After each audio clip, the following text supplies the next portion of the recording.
Parties to conflict must do more to comply with international humanitarian and human rights law.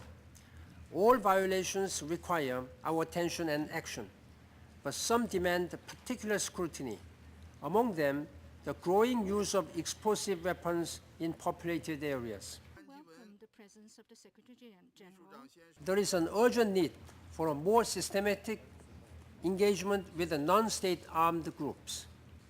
This does not presume recognition, but it does require understanding on the part of these groups and their leaders of their responsibilities and the consequences of violating international humanitarian and human rights laws. Mr. Ban Ki-moon and of the Minister for I urge the Council to be more proactive and systematic in calling on all parties in Syria and elsewhere to refrain from using explosive weapons in populated areas.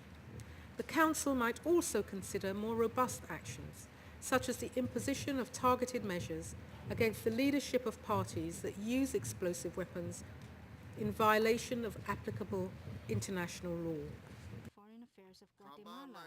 His Excellency, Let me join the calls made today for adoption of a global arms trade treaty. The supply of weapons to conflict zones is directly harming civilians, and the effort to address this problem is key to strengthening the protection of civilians around the world.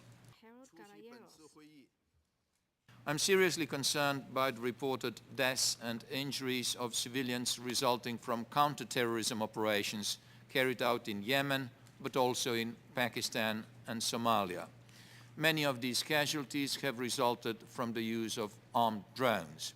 I share the concern expressed by the Secretary-General with respect to the lack of transparency regarding the circumstances in which armed drones are used. Your presence is an affirmation. The ICRC documented and analyzed hundreds of violent incidents affecting healthcare in 16 countries where it operates over a 2.5-year period.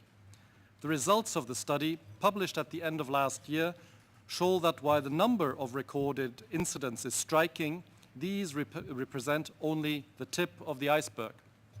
A single violent incident against healthcare infrastructure of workers can have immeasurable longer-term repercussions on entire communities with war-related or chronic health problems. Of the importance of the subject matter to Señor presidente,